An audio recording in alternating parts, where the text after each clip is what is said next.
कैसे हैं आप सभी? आई होप अच्छे होंगे, राइट। चलिए, मैं योगिता प्रजापति चैनल पे आप सभी को स्वागत करती हूँ और आज मैं आपके लिए लेके एक्सरसाइज 3.3 का क्वेश्चन नंबर फर्स्ट का फोर्थ पार्ट। तो प्लीज ध्यान समझिएगा क्योंकि प्रतिस्थापन विधि है और इम्पोर्टेंट है बच्चों, और साथ ही लाइक शेयर करना मत भूलिएगा। ओके, तो आइए स्टार्ट करते हैं। देखिए क्या कहना है इस क्वेश्चन में, निम्नलिखित समीकरण युग्मों को प्रतिस्थापन विधि से हल कीजिए। तो देखिए ये हमें इक्वेशन दिया गया है, इसे प्रतिस्थापन विधि से हल करना। और प्रतिस्थापन विधि क्या होती है, तो सबसे इंपॉर्टेंट पॉइंट, इसमें हमें तीसरा इक्वेशन बनाना कंपलसरी है, बिना उसके हम एक्स और वाई की वैल्यू नहीं निकाल सकते, राइट। अब दो इक्वेशन तो हमें दिए गए हैं और इन दो इक्वेशन के थ्रू ही, इनके जरिए हम तीसरा इक्वेशन बनाएंगे। लेकिन आप सम के अंदर देख सकते हैं कि जो दो इक्वेशन दिए गए इनमें कहीं ना कहीं पॉइंट नजर आ रहा है, राइट। तो इसे हम इन पॉइंट्स को हमें हटाना होगा, मतलब कि सिंपल इक्वेशन बनानी होगी। उसके बाद मैं समीकरण 1 और समीकरण 2 लिखूंगी, राइट। तो चलिए सबसे पहले हम यहाँ क्या करेंगे, तीनों कंडीशन में आप देख सकते हैं एक अंक आगे पॉइंट है, तो यहाँ पर दोनों समीकरण में हम 10 का गुणा करेंगे। क्या करेंगे बच्चों, दोनों समीकरण में 10 का गुणा करने पर, जब हम 10 का गुणा करेंगे बच्चों तो हमारी डिजिट सिंपल सी आ जाएगी। मैं आपको यहाँ रफ कार्य में समझा देती हूँ। देखिए हमें क्या दिया गया है, 0.2 मल्टीप्लाई बाय 10, आपके सामने गुणा कर रही हूँ। और देखिए पॉइंट है, पॉइंट हटाया, 1 लगाया, पॉइंट के बाद एक डिजिट 0, तो 10 से 10 कैंसल, सिंपल क्या बचा, 2 बचा।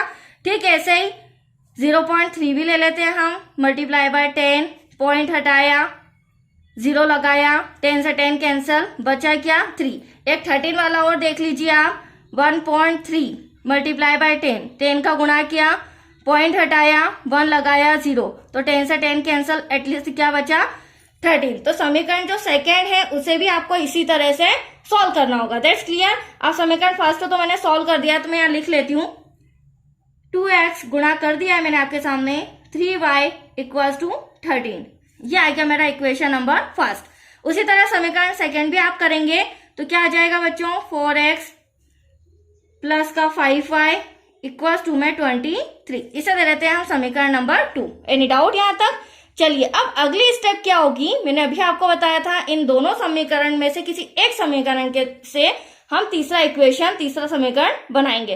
तो हमेशा ध्यान रखिएगा जो इक्वेशन छोटी रहती है उससे अगर हम समीकरण 3 बनाएंगे तो इजी रहेगा। तो देखिए समीकरण 1 से, हाँ दूसरी बात, आप x का भी मान ले सकते हैं, y का भी मान ले सकते हैं। ऐसा जरूरी नहीं कि अगर मैं x का ले रही हूं तो x का ही ले, आप y का मान भी ले सकते हैं, ठीक है। तो समीकरण 1 से मैं x का मान ले रही हूं, x का मान लेने पर, अब देखिए पहले हम समीकरण फर्स्ट लिख लेते हैं बच्चों, 2x plus 3y equals to 13, ठीक है।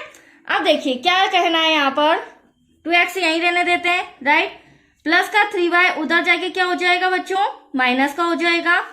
अब हमें तो x चाहिए तो यहाँ से 2 भी हमें हटाना पड़ेगा, तो 13 माइनस 3y के डिवाइड में क्या आ जाएगा, 13 माइनस 3y डिवाइड में आ जाएगा 2।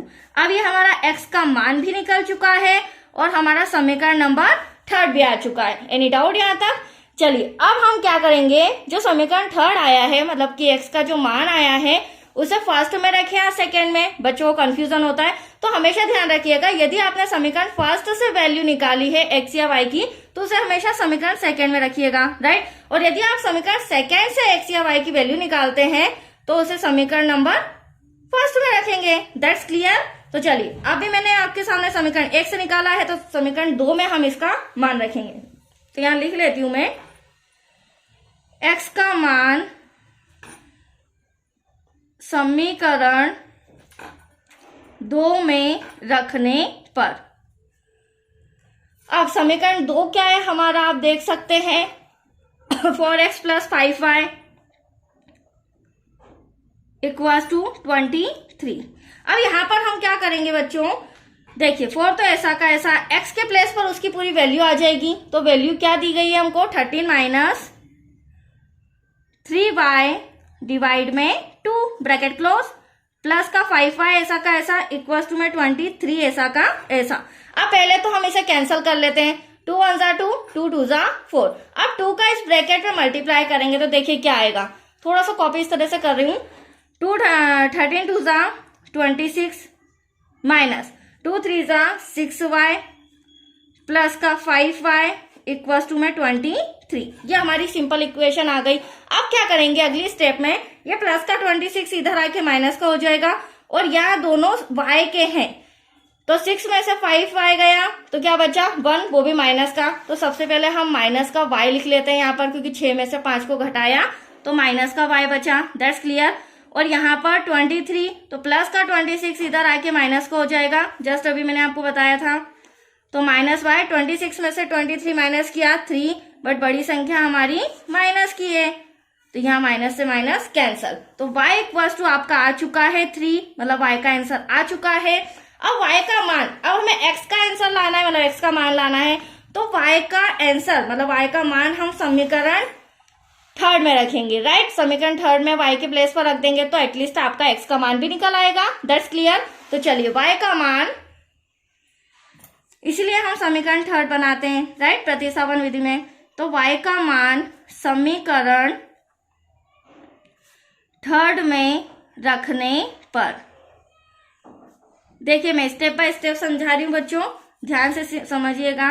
x equals to 13 minus 3y divide में हो जाएगा हमारा 2, राइट।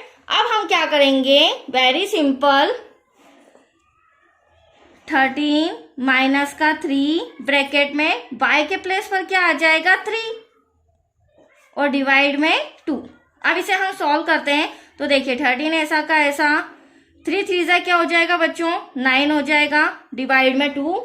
अब माइनस करेंगे 4 डिवाइड में 2, कैंसिल करेंगे 2 2 4, x इक्वल्स टू 2। तो ये आप देख सकते हैं x भी आ चुका है, मतलब कि x बराबर 2 आया है हमारा, देन y बराबर 3 आया है। That's your answer. तो आया आपको समझ में, ये सम कंप्लीट हो चुका है। नेक्स्ट वीडियो मिलेगा इसका 5th पार्ट। ओके बच्चों, थैंक